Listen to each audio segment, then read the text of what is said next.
Hello and welcome to POCast.com.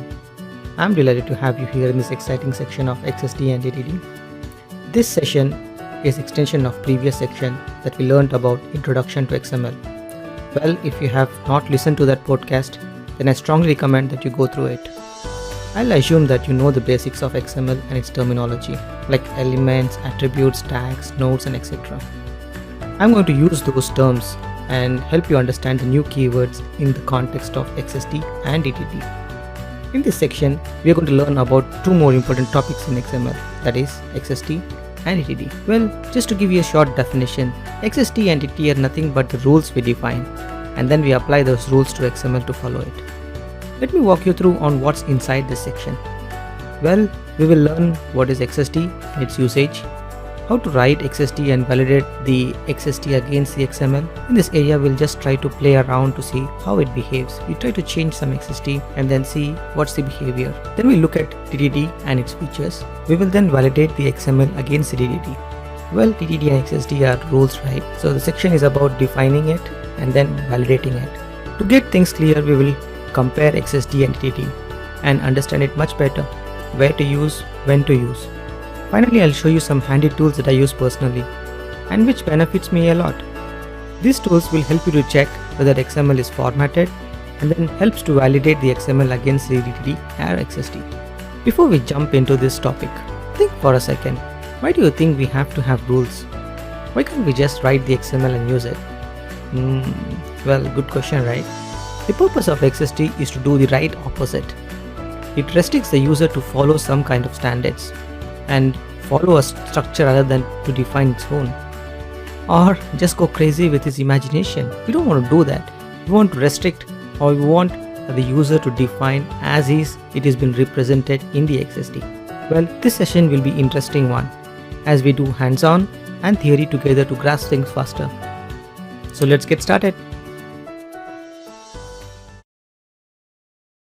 Let me walk you through what is XST and its usage. XST stands for XML Schema Definitions, or in simple words, it is Define XML Structure. I use the word XML schema. It's a new terminology you will hear a lot in XML, which actually means representation of structure and content. Schema in general English means representation of a plan. So well, XML schema means representation of XML. That's how I remember it. In XML, we store the data with the markups or tags. It is important to remember that XML has data.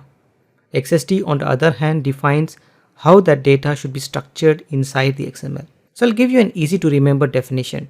You can say XML has data and XST has rules. It's a very simple definition you can always remember and recollect it. There are cases when you might define the data directly without any predefined structure or references. Means you don't have to define XST for XML. It's not a mandatory. You can even just go ahead and do XML without an XST. But in SAP PO, when we do interface building, we have to first define the structure that is in XST, and in the runtime when you pass the XML, you have an option to validate against that XST, or you can skip it.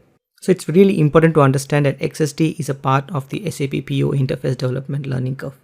And if you remember the example we previously, where system A sends the XML letter to system B and how they communicate, this actually we learned the example in the introduction to XML section, right? I'm just bringing you the same topic back. I assume now that system A and system B follow same XST or rules. So when system A does not follow that XST and sends to system B, then system B can just reject, stating that XML is not valid. It's not following the rules that is been specified in XST. Got the idea? So let's define XST in proper definitions. XST defines what elements and attribute can be represented in XML format.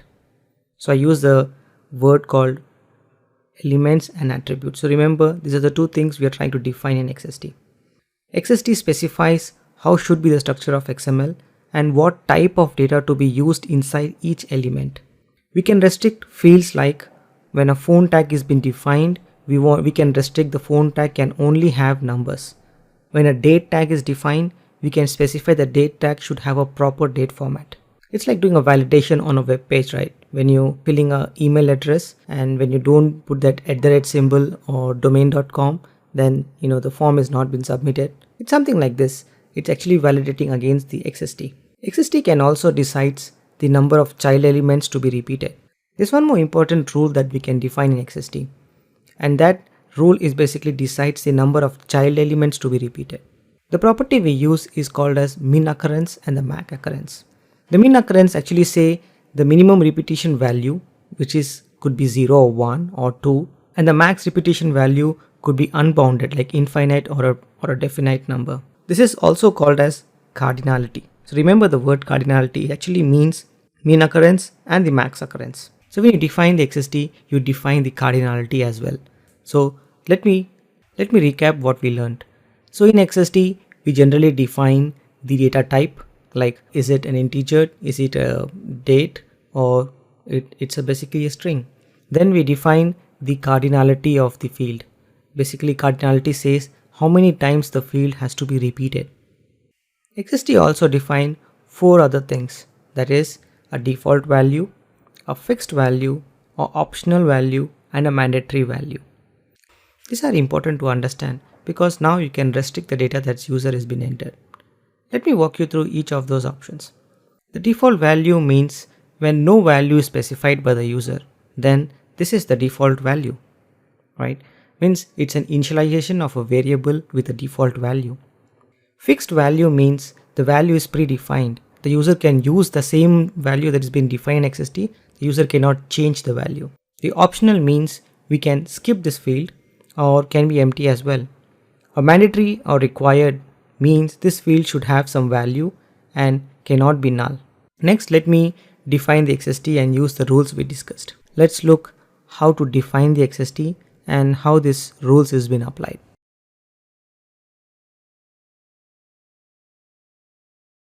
Let me walk you through how XST is written. XST is written in XML. This statement should be very confusing to you, as just we described that XST is used to define the XML structure. And now I say XST is written using XML. What I actually means that XST is written using markups, and the language specifications is similar to XML.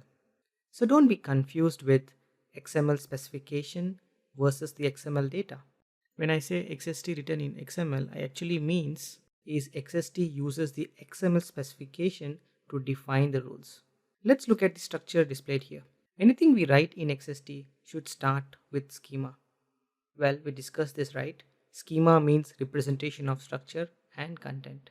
Also, we discussed namespace, which actually starts with XML_NS. XML_NS colon and some variable, to which uniquely identifies the element in the XML. One thing to note that in XST we define how the data should be, but we never define the actual data. The actual data is always in XML. The standard notation for XST schema is like this. It has a URL referring to an XML schema standards. Don't worry too much about what's this URL and where it's coming from. Just remember that this URL actually specifying the XST's definition. Okay, let's continue further. Let me explain to you how to define rule in XST. We will define a price tag rule with 2 things. First, what content does it hold and how many times this field should repeat. If you're looking at the example, I'm showing an element with a name called price. Now I'm not defining element as the XML field, but I'm defining element name is equal to price. So price is a field in XML. So when you define the XML tags, you're going to write markup or the tag with a name called price. That's what the name is equal to price means. So all the rules that you're going to write in this element will be applicable to the price tag. When we use this price tag in XML, this rule should apply. And what are the rules? The first rule is the min occurrence and the max occurrence. The min occurrence means minimum occurrence of the field in the XML structure. It's easy to remember, right? Min occurrence 0 means it is not mandatory. Min occurrence 1 means it is mandatory. Min occurrence you can think like an optional field. and min occurrence 1 you can think as a mandatory field. However, the max occurrence defines how many times this field can occur. The maximum that you can put is unbounded, which means infinite. Then you can even refer back to any number like 10, 90, 90, 99, any number. The type is another attribute to an element, wherein you can define the data type of the data that is being represented in the price tag. We are defining the type of the price element as integer, which means when we define the price tag in XML, it can hold only integers. Like we can say string or date to represent string value or a date value. So how do we read this line? Okay, let me show you in XML terminology, or you can say XST terminology. The price element min occurrence is 0 and max occurrence is unbounded of type integer, or you can also read in this way. Price element is of type integer and it is 0 to unbounded. Remember what we learned here. All the terminologies that you have learned here are really important in your daily conversation with any of your peers. So when you talk to your colleague, you're gonna talk in this language. You're gonna use the words called min occurrence, you're gonna use the words like max occurrence, and then you're gonna use a attribute called name, and then you're gonna use the attribute called type. So let me summarize this in very simple terms to understand. Element represent field or a tag in XML. Name attribute refers to field name or a tag name. The type attribute refers to data type of the data used inside the tag, like integer, string, date. The min occurrence and the max occurrence decides the repetition of the field, or it is also called as cardinality of the field. Let me run through a simple example of how can we define this XST based on a structure. Let's take an example of the product and then we're going to define it.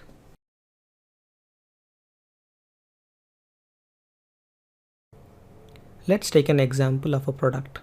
Let's say you have a product with two child elements in it called name and price. And then now you want to define a rule like this. You want to say the name should be a string type and should be mandatory, wherein the price should be of type integer and should be optional. Well, this is a real-time scenario. So whenever you're gonna design an XST, you're gonna receive the instructions like this. They're gonna say how many fields should be there under a parent tag or a parent node, and what are the types of each of these fields. They're gonna specify what is the min occurrence and the max occurrence of each of these fields. If you take a look at the example that I have shown above, so if you look at the example, it starts with an element name product, which means there is an element of name product, complex type, and then a sequence. The sequence generally talk about what is the sequence that it has to follow, like you have to have a name first, then the price tag. You cannot jumble it up. The first element is a name element. That's what the element name is equal to name, means XML element is called as name. The min occurrence 1 means it is a mandatory field. The max occurrence unbounded means infinite, and it's a type string, wherein the price that we have seen in a previous example is the same. It's just the min occurrence is 0 means it is optional. So this is actually the way you define the XST. Next, let's look at how to define the XST and how to validate the XML. So let me show you an example how to create an XST file, then how to validate with the XML, and then finally we'll play around and I'll try to explain you some of the concepts around it. So let's first go and create the product.xst. So the first thing I'm gonna do is right click and create a file, and I'll call it as product.xst. So remember the previous lesson, when we create an XML we use .xml. Now when we create an XST we have to say the extension as .xst.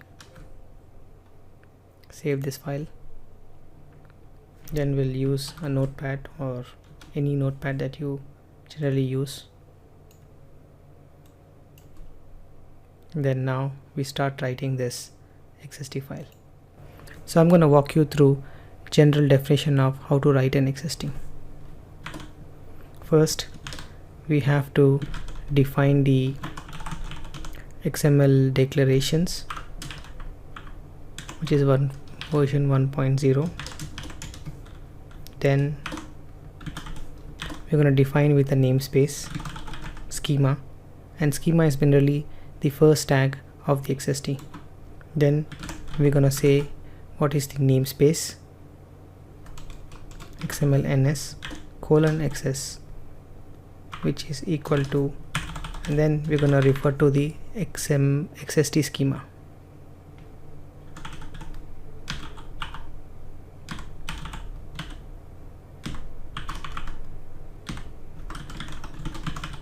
Don't worry where this URL is coming from, but just try to concentrate how I'm trying to write an XST. So every opening tag should has a closing tag. So let me close the schema tag. Next, we're going to define the element.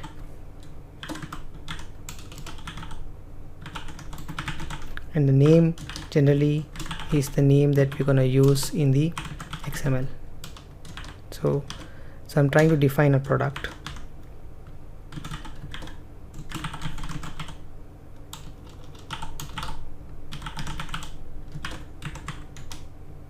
Then we have to say this is a type of parent node, so we can say this is of a complex type. It generally indicates there are some child elements in it.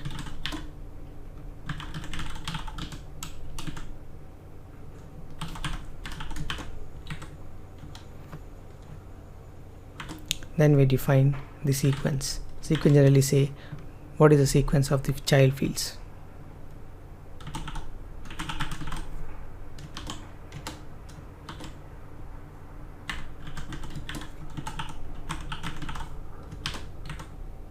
I'm just going to give you some indentation to it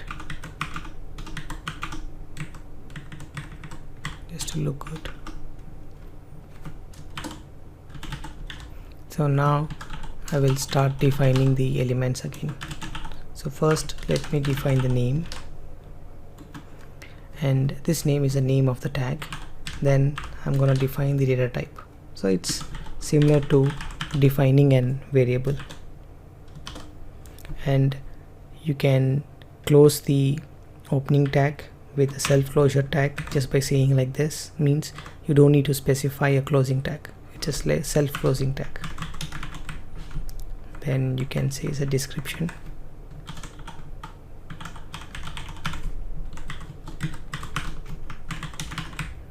Then the price tag, and this time this can be integer. So let us go back and test this with an XML. So what I have done just now is I have loaded up the XML, and then I have added the XST here, and the tool that I'm using is utilities-online.info. Okay, so the first thing we do is we check whether the XML is well formatted. Yes. Then we check the XST is validated, which is well formatted. Right. So one thing I have done is I have added an additional parent node called product listing. I just want to test it out because I haven't mentioned those parent node anywhere in the XST. So I just want to see what's going to happen. So definitely it's going to say that it cannot find the product listing.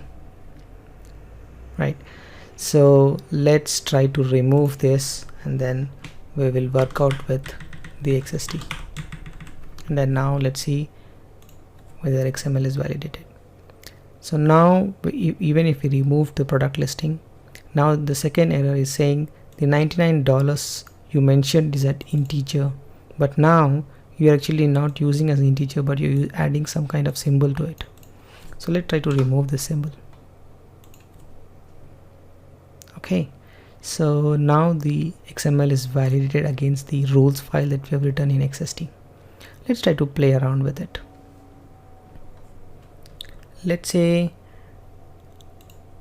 I will add the min occurrence and the max occurrence. So let's say I say min occurs is equal to minimum 2,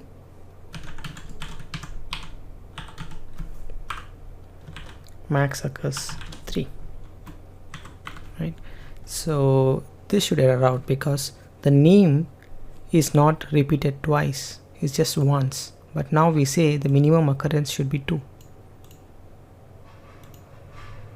right? So it says one more name is expected. Okay, so let's duplicate this one, right? It works back. So now let's see if I can change the sequence to say the description is first and then the name. Then it should be error out to say you're not following a sequence, right? So let's change back the sequence. Well, you can retain the schema, you can change the XML and follow that specification, then they should work, right? Next, let's try to add min occurrence. That's the optional field. Let's say min occurrence is equal to 0, which means the minimum occurrence is 0 and it's an optional field. You can actually remove it, you don't need it. Let's say I'm gonna use unbounded here. First thing I'm gonna do is check the validity. It's fine, this should work fine. Now I try to remove this. Even though I say price is an element and type of integer within a sequence, but I'm saying the min occurrence should be 0 and there's no issue in it. Let's say I change the min occurrence to 1. It should error out because the price is expected, right? And there's no price tag, but we say min occurrence is 1. So when we say min occurrence 1 and unbounded means you can have n number of price elements and there should be a valid document. Well, I hope you have got the idea of how to write an XST and how to validate against the XML and what are the rules of the XST. I've just given you a very basic definition of XST and very basic definition rules and the important rules when you define an XST. I'm just going to run through what are those rules. First thing, you have to define everything within the schema. The second, when you define a parent-child relationship, you need to have a complex type. And then when you define a sequence, you need to follow those sequence. And then there's something called as name and type. Name is the name of the XML field. Type is a data structure. The min occurrence actually say how many times the minimum the field should occur. When you say min occur as 0 means it becomes optional. When the min occurrence is 1, it becomes mandatory. The max occurrence can go up to unlimited. That's referred with an unbounded. Okay, so that's it all about XST. Let's now look at DTD.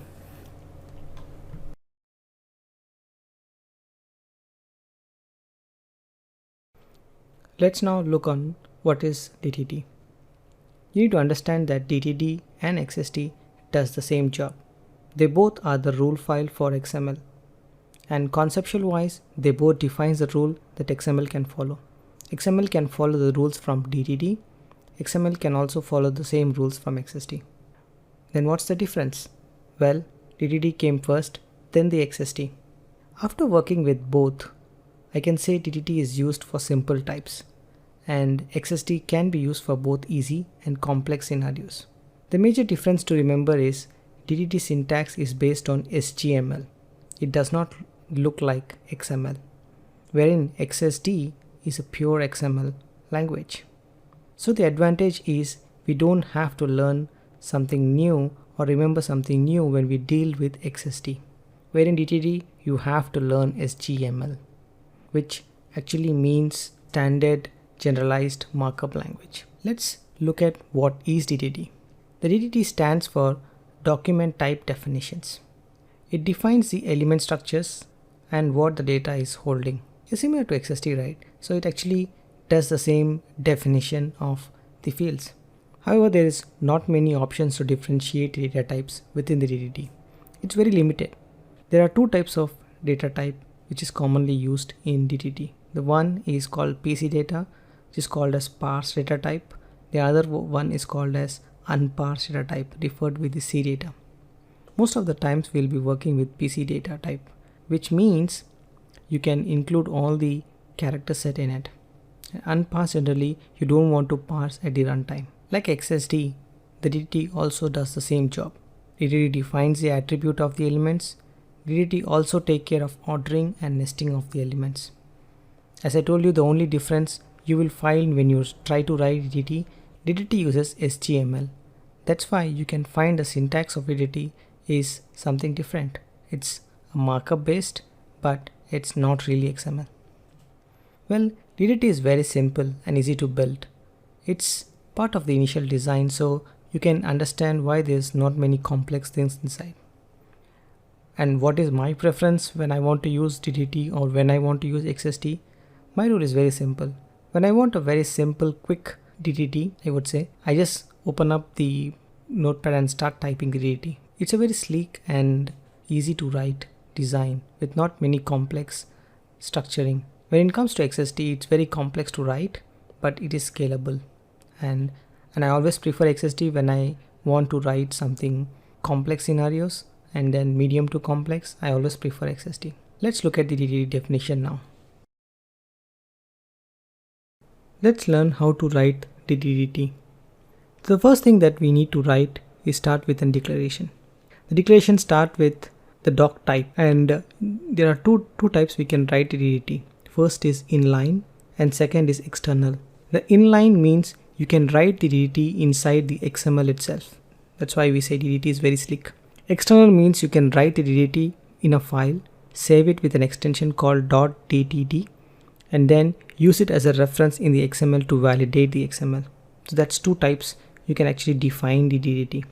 And just remember, when you write a DDT, it should start with doc type. Let's try to build one, and then I'll walk you through the definition of all the fields.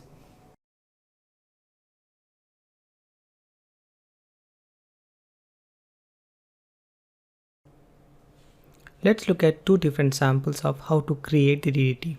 The first, we will look at external DDT, then we'll look at inline DDT. You can find numbers 1, 2 and 3.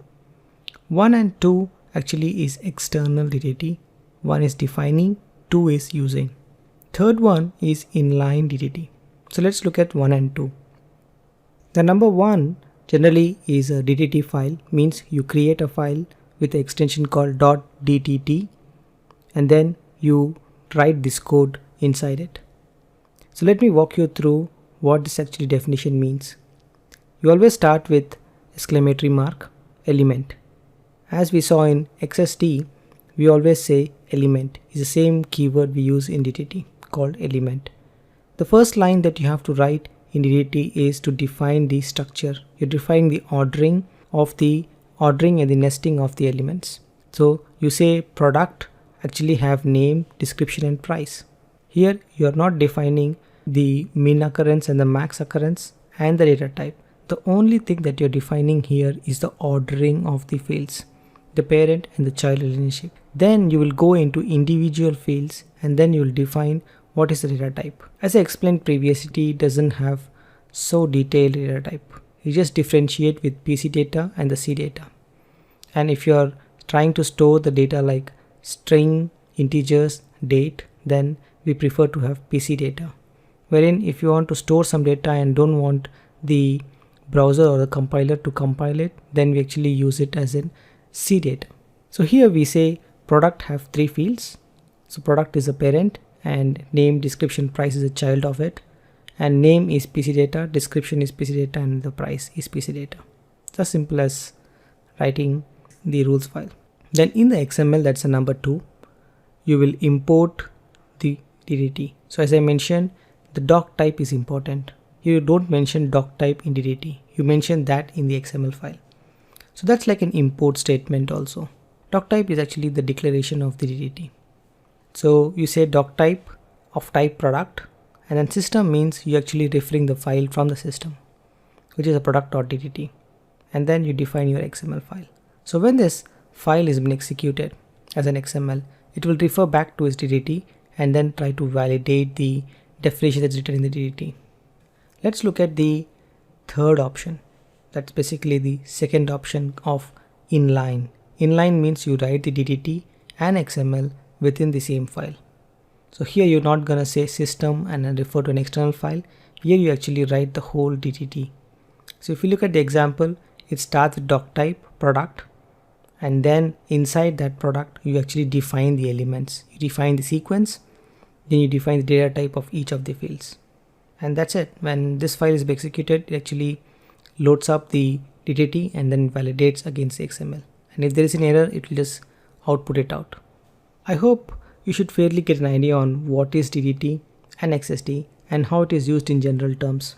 Let's now summarize what is XST versus DDT.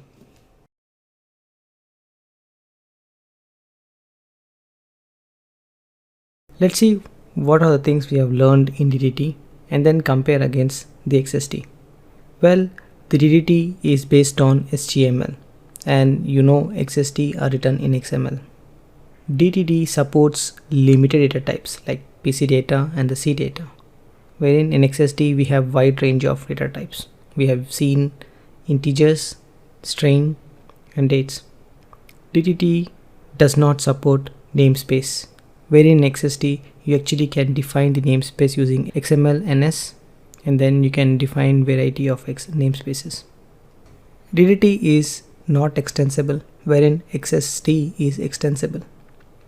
DDT does not define the order of the child elements like we saw as sequence, which we used in XST, and XST actually is very restricted on the sequence.